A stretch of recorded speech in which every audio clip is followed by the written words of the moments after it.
slot. Happy. The question is, do you want to be my Valentine? I don't know about that. All right, I do have to give credit to Robbie. He's the one who got the cookies, so thank you, Robbie. He comes in for the cookies. Turkey Day, whatever, Thanksgiving Day, he got cookies. Anyway, good afternoon, everybody. Happy Valentine's Day, happy Galentine's Day, happy anti-Valentine's Day, however you celebrate. We appreciate you and we welcome you. So as many of you saw, the Super Bowl was a great game. While the First Lady and I were rooting for Jalen Hurts and the Eagles, as you all know, I do want to congratulate Kansas City on their big win. And a bet is a bet. I'm not sure if any of you were following this. I did get into a bet with Representatives Davids and Cleaver. So they have some Philly cheesesteaks coming their way from me. But please don't tell the First Lady. Shh, don't let her know that I'm sending them Philly cheesecake. But on a more solemn note, we did want to address a couple of things. The day today, yes, it's Valentine's Day, but it's also a day that we commemorate what happened 5 years ago, and also what we saw transpire last night. So this morning, the president addressed the epidemic of gun violence that continues to devastate American communities. Today marks 5 years since a gunman took the lives of 14 students and 3 educators at the Marjory Stoneman Douglas High School in Parkland, Florida. And once again, our country is mourning 3 Michigan State University students who were killed in a shooting last night. Today, the President and the First Lady are praying for these young victims and their families, the broader East Lansing and Lansing communities, and all Americans across the country grieving as the result of gun violence once again. We are especially thinking of all of the injured victims who are fighting for their lives today, as well as the survivors of the shooting. During a lengthy, active shooting situation, they feared for their lives. They will carry that experience with them through the years ahead. And as the president said today, is enough, enough. The president has taken action to combat the epidemic of gun violence in America, including a historic number of executive action, but he believes more work needs to be done. Last year, the president signed the first significant gun safety law in nearly 30 years, the Bipartisan Safer Communities Act. Today, the U.S. Justice Department is taking another important step to implement that law, awarding more than $231 million for 49 states and territories to create and implement crisis intervention projects like Red Flag programs, mental health and substance use treatment courts, and veterans treatment courts as well. This funding will reduce gun violence and save lives.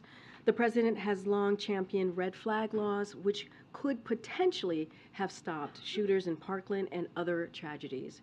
These laws allow family members, healthcare providers, school officials, and law enforcement officers to seek a court determination that a person is a danger to themselves or others, and then temporarily prevent that person from accessing a firearm.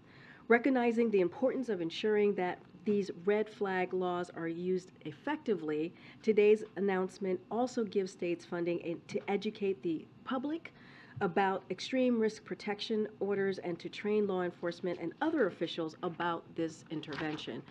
The president also continues to call on Congress to act common sense gun law reforms, including requiring background checks on all gun sales, banning assault weapons and high-capacity magazines, and eliminating immunity for gun manufacturers who knowingly put weapons of war on our streets. We owe it all to those we've lost and to all those left behind to grieve, to continue to act. Now, you've often heard the president talk about giving families a breathing room. He said it today at the NACO legislative conference that you all just heard him speak at, and some of you may have been there. And today we have some progress on what can be one of the most financially sophisticating things families face: medical debt and high healthcare costs. Today, CFPB has released a new report that shows that the number of Americans with medical debt on their credit card reports fell by $8.2 million from the first quarter of 2020 to the first quarter of 2022. The actions our administration has taken, including strengthening the Affordable Care Act to expand health insurance coverage to millions more Americans, and enacting new consumer protections, played a critical role in reducing the burden of medical debt for millions of American families. With that, Josh, I say this all the time. It's good to see you. Good to see you. It feels like it's been forever. Too long, too long. All right, the floor note, is yours. Let's get to the two subjects. Okay. One is the perpetual hot item as of late. The U.S. shot down 3 objects from the sky that are now deemed to be benign. Louisiana Senator John Kennedy says they can't find the pieces.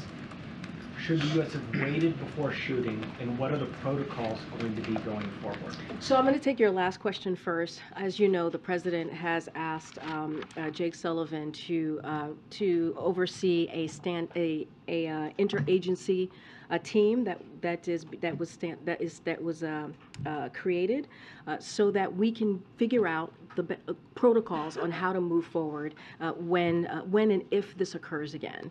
And so I believe my colleague from National Security Council, the Admiral, spoke to this moments ago at 10 o'clock during his gaggle and talked about how we'll have more protocols to share later this week. So there is, again, a interagency team that's going to look at this process, look how we track, look how we decide to take action, and see if there's anything else that needs to be done. So there will be updated protocols, if you will, by the end of this week. So that's that question. The first one, look, you know, and again, you've heard from Secretary Austin on this, you've heard from DOD on this, you've heard from my National Security Council colleagues.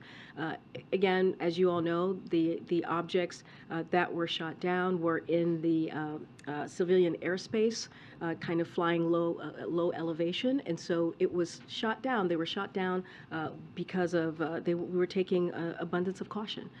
We wanted to make sure Americans were safe. We wanted to make sure that the civilian aircraft flying above in our airspace were safe, and that's why they were taken down. The 3 objects, as you all know, they are now being recovered. The weather conditions have prevented for the Pentagon to go out there and get those objects, but we're going to continue to try. We're going to continue to be vigilant on getting the debris. But in the meantime, as you just mentioned, the benign statement, the intelligence community did say that they are considering or looking at this to be potentially benign. But of course, we want to make sure that we get the objects so we can actually, or the debris from the objects, just to be more clear, so we can get a sense of what the objects were for certain. And then secondly, on CPI, numbers came out today that show a monthly decline in real wages as well as an annual decline in real wages. Administration officials have said growing real wages is an important marker for the economy. How do you view the setback in today's numbers? So a couple of things. I do want to say that what we have said many times is that we believe that the president's economic plan is indeed working, and it's giving people a little breathing room. You heard me say this at the top, how we have seen, the plan actually working. We're seeing inflation moderate just a bit as we've seen the last couple of months, and that is important. And the way that we see things moving forward, we believe that it is important to continue to work, to finish the work that the president has started, and that's what you heard from him very explicitly just a couple of days ago, just last week, when he talked about the State of the Union and how he sees the economy and the progress moving forward. So 2 things on the wages, as you're asking me specifically on those pieces as it relates to the data. Real wages are indeed up over the last 7 months, which is important since trends are always more useful than 1 month's data, as you know. I know this is something that you follow closely, Josh. And the second thing is real weekly earnings are up over the last month. So we continue to make progress fighting inflation. As the president said earlier today, his unwavering focus is on continuing to lower costs for families, and that's going to be our focus. We're going to continue to do that. That's why the Inflation Reduction Act is so critical, is so important, and we're going to continue to fight for the American people and meet them where they are. Good. Thanks, Karine. Going back to the intelligence community's conclusion, what led them to conclude that these objects could very well be benign? So, not going to get into the kind of the intelligence community process. What I can say is that they are considering. There's strong consideration that these objects are indeed benign, but just not going to get ahead of their process here. Senator after senator at this all senators briefing this morning wanted to know when the president is going to come forward and speak to the American people. I mean, the U.S. does not shoot objects out of the sky every day. Why hasn't the president come forward and spoken to the American people about this? So I know your colleague asked my colleague this earlier today during his gaggle. And look, the president is taking this very seriously, and he's receiving briefings regularly from his national security advisors, and he's going to continue to do that. We are sharing as much information as we can, as possible, but we do want to make sure that the American people understand that there's no need to panic. The president took this action, as I mentioned earlier, because the objects were indeed flying at lower elevation, and they were in civilian airspace, and we wanted to make sure that we protected that airspace. But again, we want to also make sure that the Americans are not do not panic during this time. A question about the process. Can the Pentagon shoot down an object without presidential approval, or does he need to give his okay first? I can tell you this process and what occurred during the three objects, and also, as you know, the Chinese surveillance balloon. The president was indeed very involved, and the president listened to the recommendations clearly that he got from the Pentagon, and he took action as commander-in-chief. I don't have anything further beyond that on any other protocols or how it's normally done. But I can say we also, the standing up of this interagency team is going to help provide us, give us some additional protocols on how to move forward on these issues. And then just a question about the salvage operation. I know that the teams haven't been able to get to the debris yet. Have the salvage teams been able to locate the debris? That's a really good question. I would have to refer you to the Pentagon on this, on the specifics, if they've been able to locate it. What we know is the weather conditions have indeed prevented them in these three locations to actually retrieve the debris. But again, there's intensive operation underway. We want to make sure that we get the debris from the object. We believe that it's important for us to do that. The president believes it's important to do that. Just don't have anything further on that. Okay. Not to belabor this point, but on the criticism of coming from lawmakers that the president hasn't spoken out more on this, should we expect to hear from him at some point, or is part of the reason that we're not hearing from him because, as you said, people shouldn't be panicking? Is there a concern that the president? I don't have any announcement or anything to preview on a potential remarks by the president. What we're trying to do here is provide as much information as we can. The president clearly has been briefed on a regular basis on this, on a daily basis, on what has occurred in the last 10 days or so. But I just don't have anything to preview as to if the president's going to be speaking on this in the upcoming days. And on another issue, on gun violence in this country, the president again today is calling for Congress to pass an assault weapons ban. We heard him make that same argument rather passionately during his State of the Union address. Beyond using his bully pulpit, what is the president or this White House doing behind the scenes, especially since the State of the Union? I mean, have there been meetings with stakeholders, calls with lawmakers? I think Americans, want to know if there's more to this beyond just sort of talk and keeping it up publicly. So look, the president's not going to give up on this, right? He's going to keep at it. He's going to make sure that we keep the American people, American families, American communities safe. Now, if you remember, if you look at the last 2 years, this is a president that deserves a lot of credit. We've gotten a lot of things done. If you think about the executive actions that he took, more executive action than any president at this time, that's because he took this seriously. And he's changed the conversation, the landscape on how we talk about gun violence. And this is not just the last couple of years. This has been since he was senator. We talked about the assault weapons ban. He did that in partnership with Senator Feinstein.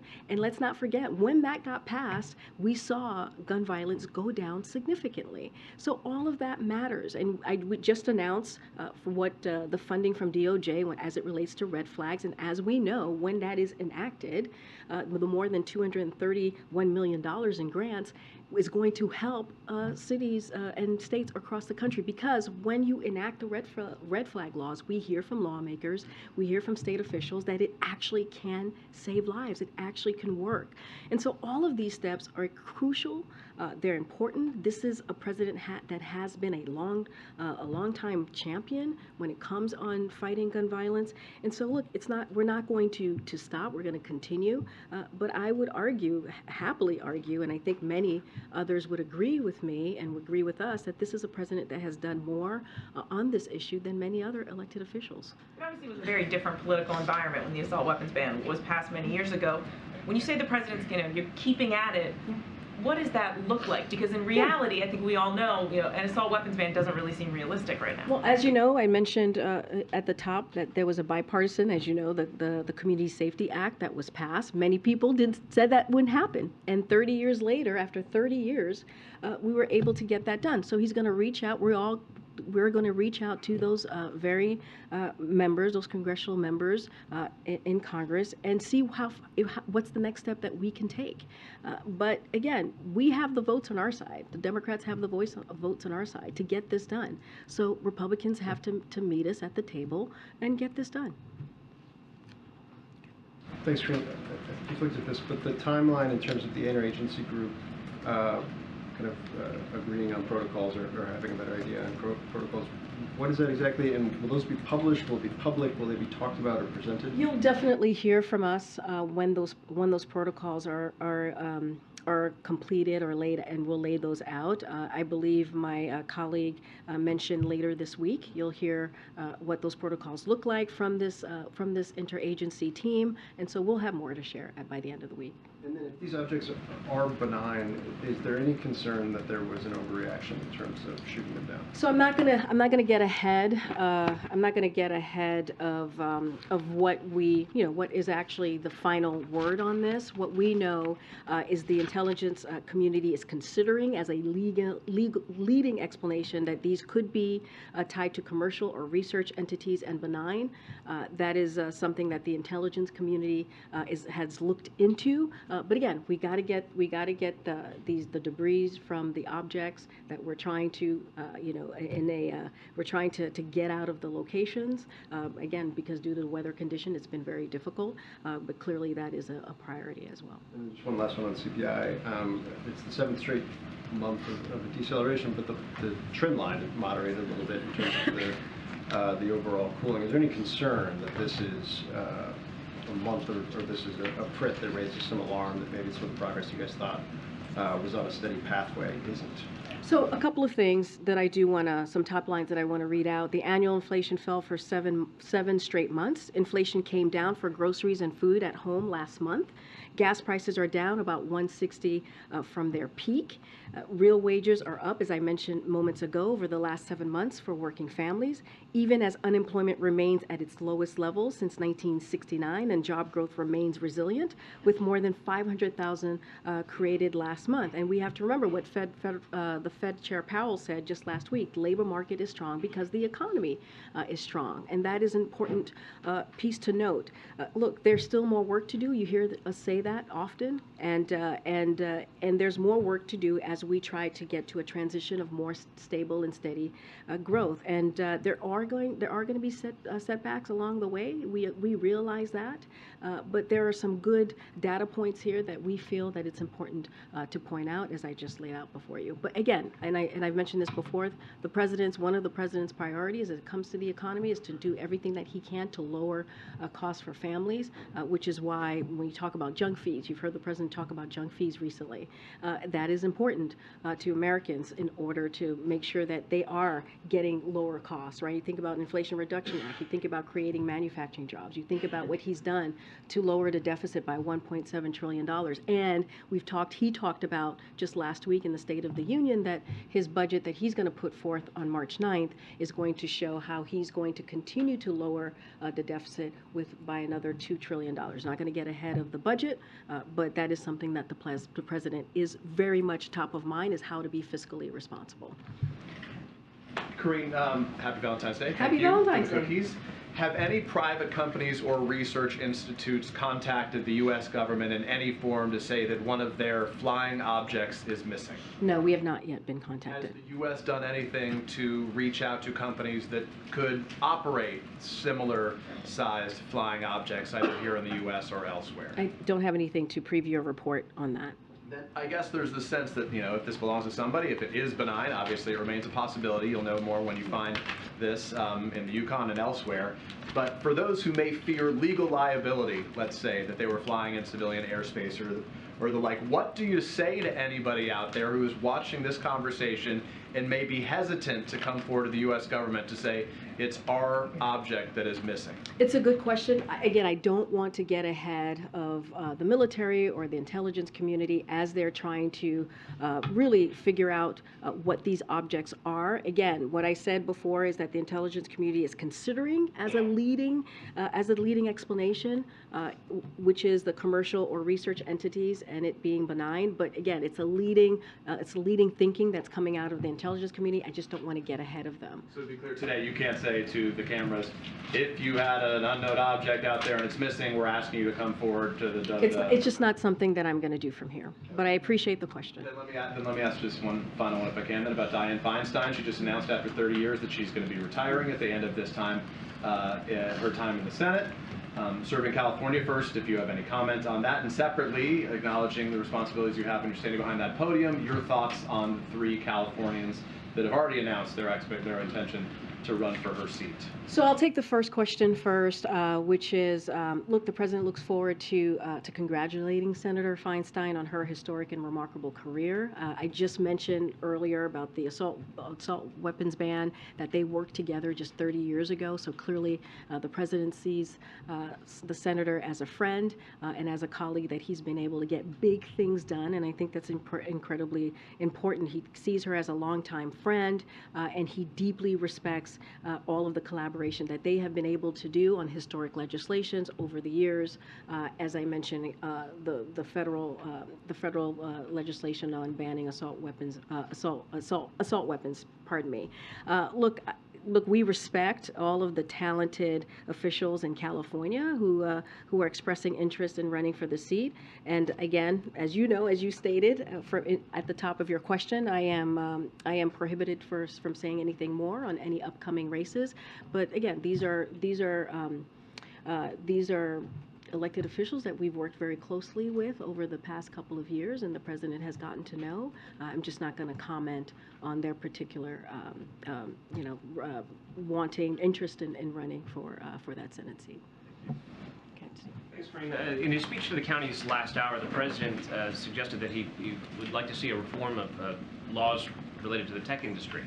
He specifically said, we've got to change the way the internet works and the way people are able to use our children. Was that a specific reference to the social media companies, and is there anything more you can tell us about the president's ideas? Well, the president has been always very clear about reforming 230. We've been very, very clear about that, reforming the Section 230. And so that's been something that we've said from the last 2 years. I don't have anything more to add to it. I haven't spoken to the president about what he commented on, but it's not different than things that he said before when it comes to tech companies. The new chief of staff here had formerly served for some time on the board of Facebook.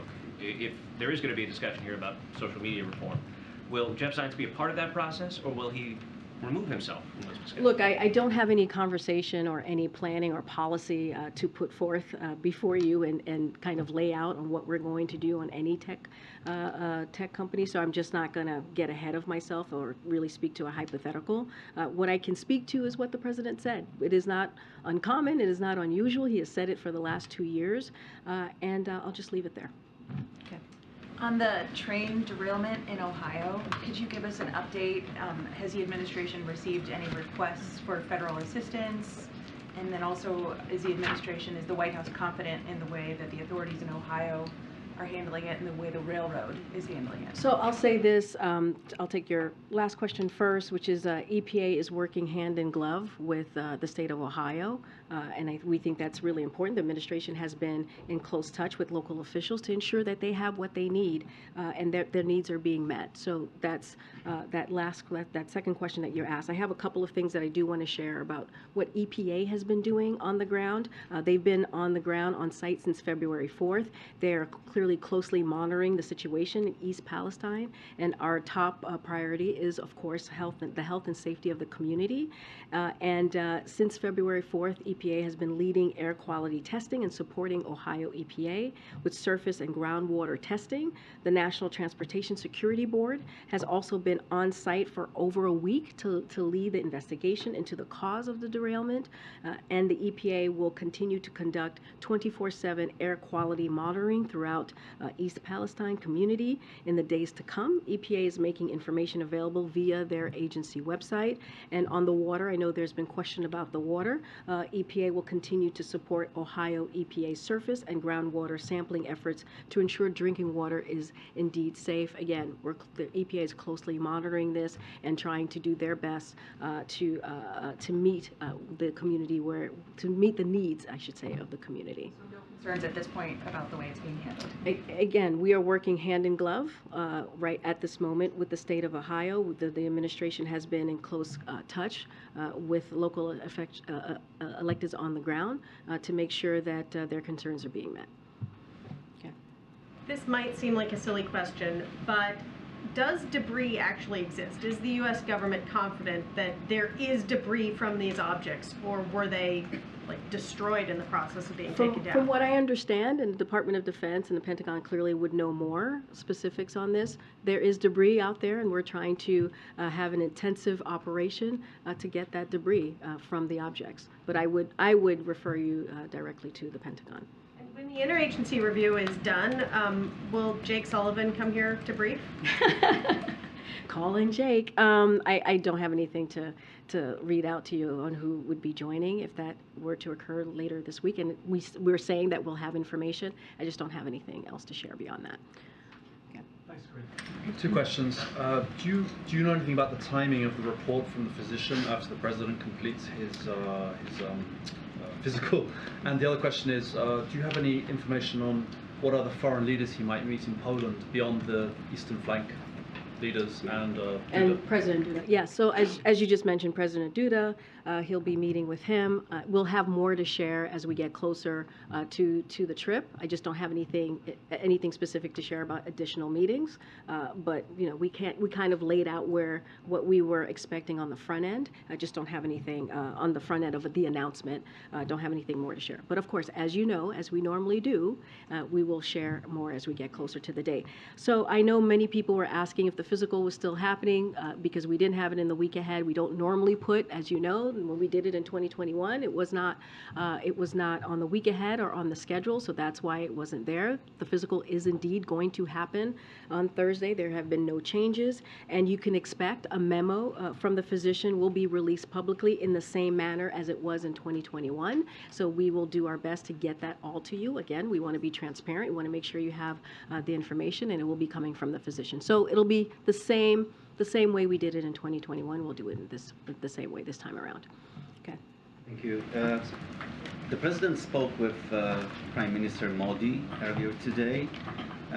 Could you tell what they talked about? And has the president invited the Prime Minister to the White House this summer? And on a lighter note, is the president celebrating the Valentine's Day? Okay, so I'll take the easy question. I have a readout of Modi call. So as you mentioned, the president spoke with the Prime Minister of India earlier today. They discussed the historic agreement for Air India to purchase over 200 100 American-made aircraft from Boeing. President Biden noted how the sale will support over 1 million American jobs across 44 states and help Air India meet growing demands for air transportation in India. They also discussed the importance of the strategic technology partners between India and the United States, and the two leaders reaffirmed the strength of the U.S.-India relationship and committed to continue working together and in groups like the Quad to advance economic growth for our two countries and expand cooperation on their shared priorities. I do not have a trip or a meeting to announce at this time, and so I'll just leave it there. But they had a very good discussion. Valentine. I'm sure he'll be celebrating Valentine's Day. I'm not going to get into what the president's going to be doing on a personal matter, but go ahead. Okay, April. Thursday, President Biden is hosting the screening of the Till movie. Yeah. And he signed a historic piece of legislation and made it into law, anti-lynching, the first time ever in this nation for an anti-lynching bill to be signed into law. 67 years after Emmett Till was killed, lynched in Mississippi.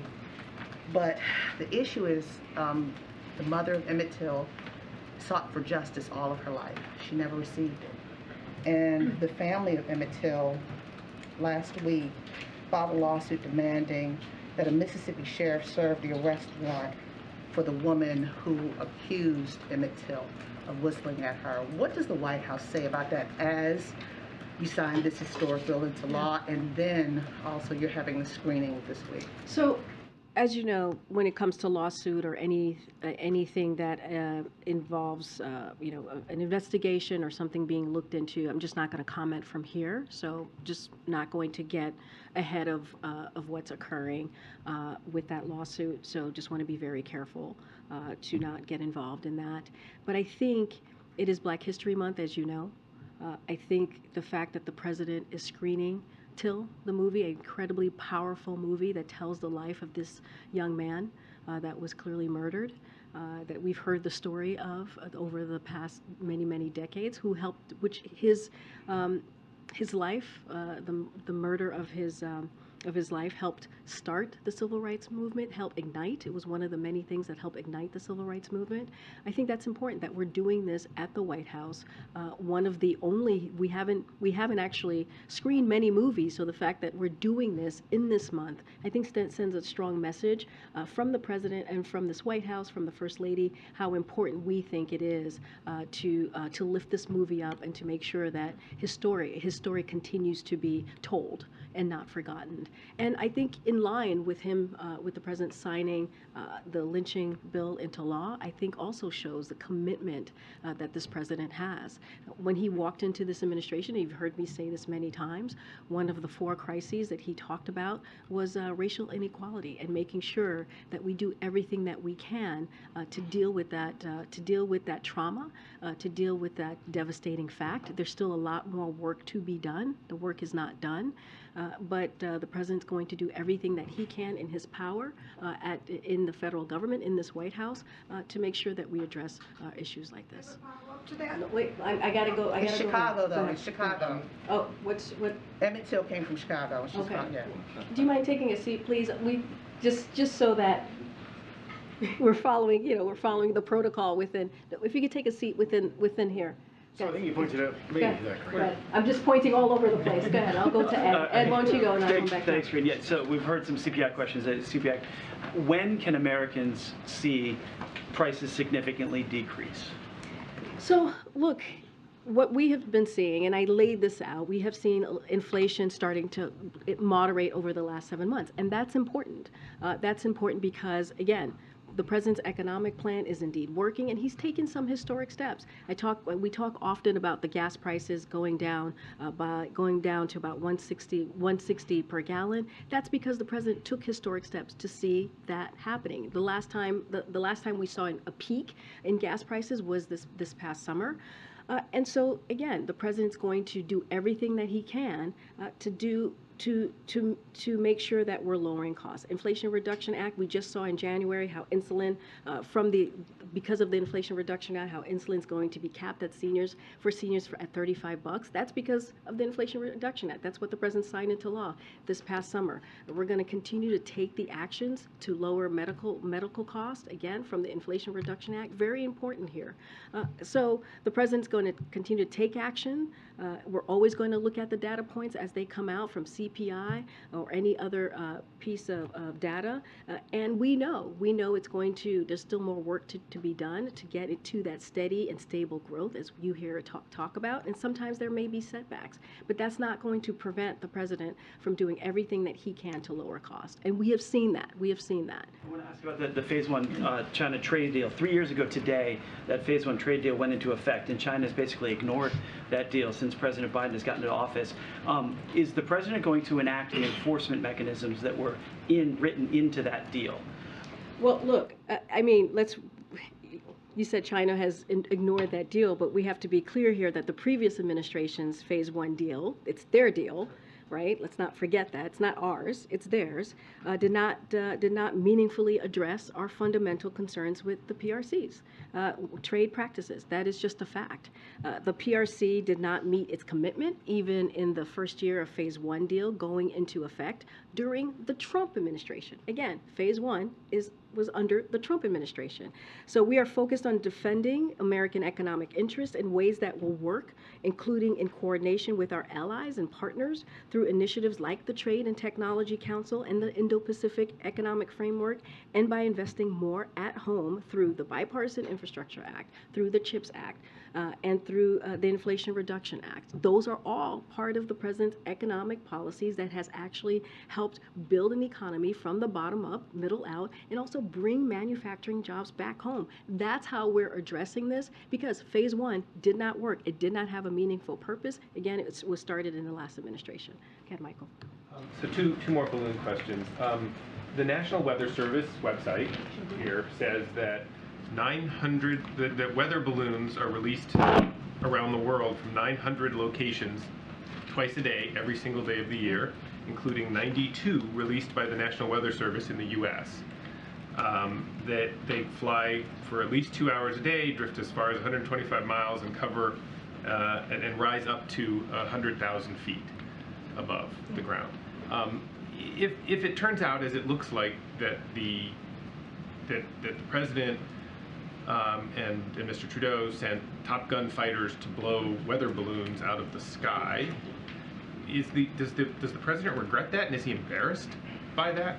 I'm not going to get ahead of what of any final decision. We just don't know yet. We actually just don't know. And as I've said, as my colleague has said from NSC, it is in consideration that could be the leading explanation here. Again, Is the president embarrassed by that? The idea that you would take hundreds of thousands of dollars of equipment? Michael, let me answer the question. I don't think the president should be embarrassed, right, by the fact that he took action to make sure that our airspace, civilian airspace, was safe. I don't think that he should. I'm sorry. No, but I'm answering the question. I am answering the question, right? The president took action because we did see that these objects were in the airspace of civilian airspace, and so to protect the civilian airspace, the president took action. He took recommendation by the Pentagon to take that action. I don't want to get ahead of what will be the final analysis, right, of what the objects may have been or may not have been. So don't want to get into a hypothetical here. But look, the president does everything that he can, everything in his power, right, to defend, to track, and to protect our airspace. And that's what you should glean from what the actions that this president took. And then one follow-up, which is there's a lot of criticism out there that what really drove the president's decisions in the latter three shoot-downs was an overreaction, a political overreaction to the criticism that he took on the Chinese spy balloon for waiting too long. In other words, that he was criticized for waiting too long in the first balloon, and so the reaction, the overreaction, the critics would say, is that he moved too quickly to shoot down the other ones before even knowing obviously what they were. How do you guys respond to that? I'll respond to it this way. Two different things, right? The Chinese surveillance balloon, completely different operation, if you will, a complete different, situation, if you will. It was a balloon, as you all know, that was a Chinese surveillance balloon. The president's number one thing was to make sure that we kept American civilians safe. He took recommendations from the Pentagon, who said that we should follow the path. And he agreed, they followed the path, but he also said the moment that they can to shoot it down, and that's what occurred. But let's remember what happened while the balloon was on its path. We were able to collect data from it. We were able to protect our security data on the ground and learn from the Chinese surveillance balloon. That's what we were able to do. And when it got over an area where it was safe, where we were able to collect, because we are collecting the data that's on but the debris, right, that's on the ocean floor, and learning more about its capabilities. And when we were able to do that, they shot it down. And so we're going to learn a lot more because of the action that the president took and because of the action that the Pentagon took, right, with the recommendation that they provided with the president. So that's a different scenario. It's not the same. And as I just mentioned, with the objects, they were in civilian airspace. So the president took action to protect our civilian airspace. The elevation was a little bit lower, and he took that action. They were in the civilian airspace with two different dozens, scores of balloons that are also in the civilian airspace every day. I hear you, and I know that you just read me the national weather data or numbers of balloons. I get that. I don't know those numbers. That's the first time that I'm hearing about them. I appreciate you sharing it with all of us. But what I'm telling you is what I can give you from our vantage point, how we move forward. The Chinese surveillance balloon was very, very different than what we saw with these three objects. Okay. Yeah, Karen. Thanks, Karine. Back to the train derailment. After that incident, the AFL-CIO sent the Federal Railroad Administration a letter requesting an industry-wide adoption of a confidential closed call reporting system. They say that the workers need to be able to report near misses without a fear of retribution in order to increase the overall safety. But there are 7 Class 1 railroads that refuse to adopt it. Where does the White House stand on this? That's a very good question. I have not heard about the letter, so I would need to check in with the team about the letter and what it says and how we're going to potentially respond or how we feel about the comments or the request that you just laid out. I just don't want to get ahead of the team, and so would have to check in with them on this. Speaking, the idea of a system like that, would the administration think that would have prevented an incident like that? Again, I just want to be really, really careful here and not get ahead of whatever discussion or policy or decisions that might be considered from here, and I would need to talk to the policy team. Again, I want to make sure that, just to get back to what I said before, the EPA is closely monitoring the situation that we see in the community, and our top priority is the health and safety of the community. So don't want to get ahead of what's currently happening. Go ahead, George, in the back. Yeah, I did 2 follow-up questions on the train derailment. Should the Obama-era rail safety braking rule, the better braking technology rule that the last administration knocked out, should that be reinstated? And secondly, beyond EPA testing and so on, what is the level of the president's concern about human safety in Northeast Ohio and East Palestine now that animals there are dying from the toxic gas? Again, I just want to be really mindful. I know that we're monitoring the situation. I can tell you that the president has been briefed on this, and just don't want to get ahead of what's currently happening on the ground or the reports that we're hearing. But again, I just laid out what the EPA has been doing for about a week. They've been on the ground testing the air quality. They've been talking to locals on the ground, trying to meet their needs at the moment. I just don't want to get ahead of any specifics here because, again, we're monitoring closely. Some sense of whether there's a sense of urgency or concern about human life. So look, we're always concerned about human life. That's what I said at the top, right? I said that our number one priority is the health and the safety of the community. That is our number one priority here. That's what EPA is doing on the ground. That's why we've been working hand in glove with the state of Ohio on this issue. And we want to make sure that their concerns are being met. and that's what we're going to continue to do. That is how we see our role here in the federal government. Look, I can add a little bit more. FEMA continues to monitor the emergency and engage with State Emergency Operations Center, and right now there are no requests for federal assistance from FEMA, so I can let you know that piece. Okay, go ahead. Okay. Erin, right? Yeah. Hi, Okay. Erin. Can you say if the White House has any reaction to the censorship by the Indian Prime Minister of the documentary that was critical against him? Say that one more time. Can you say if the White House has any reaction to the documentary that the Indian Prime Minister censored? The BBC documentary? I don't have a reaction to that for you from here. Okay. Yeah. Thanks. Okay. Thank you, Karine. Just real quickly, when the interagency effort comes up with its recommendations later on this week, will you be releasing those to us or talking to us about them? So we will definitely have more to share later this week on that. I don't have a vehicle or how it's going to be shared to all of you, but clearly the President thought it was important to get this done. That's why he asked for this to be stood up, and that's why he asked for Jake Sullivan to run this process. I just don't have anything else. We will have more to share later this week. I just don't have like a vehicle on how that's going to occur.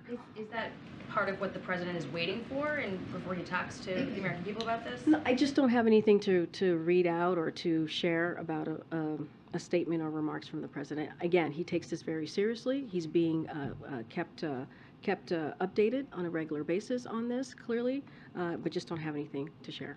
On the missile that missed over and is now at the bottom of Lake Huron, will there be a recovery effort? There was a Congressman, Chris Stewart, on the Intel Committee who expressed some concern that there's highly classified information on those missiles, even if it's been, rendered not armed anymore. I would refer you to the Pentagon. Go ahead, Chris.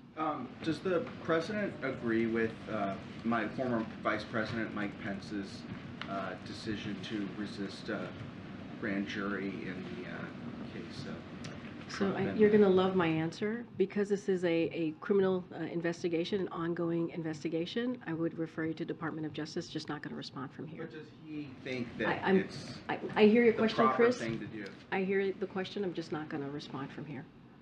Okay. Great. Thanks, Karine. Are there any plans for the President to address the country on gun violence, given the latest Michigan State mass shooting? So, I would go back to what I said earlier. I don't have anything to read out on or to speak to on any remarks about the latest shooting. The President and the First Lady, you saw a tweet from the President and the First Lady, their statement via tweet, speaking about the horrific actions that we saw and loss of life yesterday at Michigan State University. You saw that the President spoke to the Governor of Michigan just last night as soon as he was able to connect with her and offered any assistance that we could provide it. There's been some FBI law enforcement on the ground helping in any way that we can. And but I do want to say, and I've said this moments ago, is that this is a President that has been a leader on this issue, and he's been a leader on this for years and taken historic action to deal with a devastating gun situation that we're seeing across the country and communities. Again, I don't have any speech to speak to that might be coming up on the most recent gun violence, but this is something that the President takes very seriously. That's why he took executive action. This is somebody who takes it very seriously. That's why he was able to sign a bipartisan piece of legislation on gun violence that hadn't been done in 30 years very seriously, and we're going to continue to do that work. A number of gun safety advocates have been asking again for a national emergency to be declared. Is there any change there? I don't have anything to update you on that. Sorry? Go ahead. Can I ask about Iran and China? Iran's president is visiting with President Xi Jinping today. His delegation includes members of his trade, economy, and oil ministries. Does Washington see this as a failure of sanctions against Iran? And do you have any messages for Tehran and Beijing as they go into this meeting? So, look, we're aware of President Rossi's visit to the People's Republic of China. We aren't going to speculate on their conversation. You've heard me say that many times before. It's not something that we're going to speak to. We continue to engage with the PRC and other countries globally to encourage them to take steps to counter Iran's destabilizing activities. And so we'll continue to be vocal on that, just don't have anything to speculate or to comment about their potential conversation. President Obama gave a national address from the Oval Office in 2010 to discuss the oil spill in the Gulf of Mexico. When fighter jets are shooting down unknown aerial objects over U.S. territory, doesn't that also warrant a national address from the president? Again, don't have anything to read out on the president's speaking to this. What I can tell you is the president takes this very seriously. He's been briefed multiple times on a regular basis about the objects and what is currently occurring, and trying to get the debris and get a sense of the analysis and get the capabilities of not just the debris but also the Chinese surveillance balloon. And he'll continue to be updated on those matters. I just don't have anything else to share. Go ahead. Thank you. I have two questions. And one of the benefits of asking questions this late in the briefing is that you don't have to be concerned with advancing the story incrementally of the day. You can just ask about sort of broader things. So with that in mind, first on the communications team, and then on the so-called culture wars.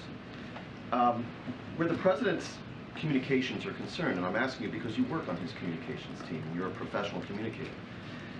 There is obviously a variety of settings the president can employ: set pieces, impromptu remarks, teleprompter, no teleprompter, et cetera, et cetera. Is it the view of the president's communications team that he is equally adept in all settings in terms of communications, or are there some that play to greater strengths, some where he probably isn't as strong, et cetera? I will tell you this: the president is the best communicator that we have in the White House. Go ahead. Go ahead. Right The here. question was on the so-called Okay. culture wars, if you would. I appreciate it. Sure. One of the most prominent themes that we hear from both elected Republicans and candidates has to do with what is called wokeism. And we hear about an anti-woke agenda. And this entire subject reminds me of what Supreme Court Justice Potter Stewart once said about obscenity, that he couldn't define it, but he knew it when he saw it.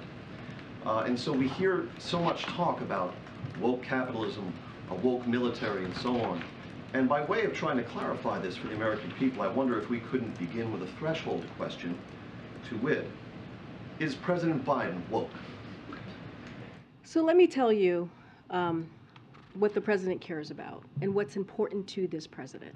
The president doesn't concern himself about what Republicans are trying to do in creating political stunts, in making an issue out of the things that they feel benefits them politically, not the American people, not what matters to the American people, but what benefits them politically for their own ability to move forward. What the president cares about is exactly what I just talked about and what he talked about at the legislative conference, which is how are we going to continue to deliver for the American people. You heard him say that at the State of the Union. You heard him talk about how the economy has grown the last 2 years, the progress that we have made. And guess what? He wants to continue that progress. He wants to continue to move forward to make sure that we lower the deficit, which he did the first 2 years by $1.7 trillion, and be fiscally responsible. But he wants to work with Republicans on how we are going to continue to deliver, how we are going to build on the economic progress that we're seeing. That's not what they want to do. What they want to do is they want to cut Social Security. What they want to do is they want to cut Medicare, and they want to take us back and not actually deal with issues that matter to the American people. Can you imagine if you're an American out there and you hear your congressional member talking about how they want to cut Social Security, talking about how they want to cut Medicare, something that you have worked very hard for many, many years and paid into so you can get those programs. But yet, that Republican senator who we've been talking about from Florida has continued to talk about how they want to sunset these programs. That's not what we're about. We're about fighting for these programs, and that's what you're going to see from the president, and that's what he cares about. Go ahead. Thank you very much. I have a follow-up to April's questions about the till screening, because as you probably know, this is very important and a signature issue for Chicago. And I want to know then, if you're going to have anybody from the Till family or the Till orbit attend the screening. I know that when the bill was signed, it was almost a historic gathering of people who were cousins, relatives, and others associated with Till. So we will have more to share on who will be attending that very important screening of Till in just a day or two. I think on Thursday, I believe. I don't have anything to share at this time, and we'll have more to share. Would I be safe in saying that you do intend, or is there something? I actually just answered your question. We will have more to share in the next day or two. Okay, guys, thank you so much. All right, have a great day. Happy Valentine's Day. Don't eat too much cookies.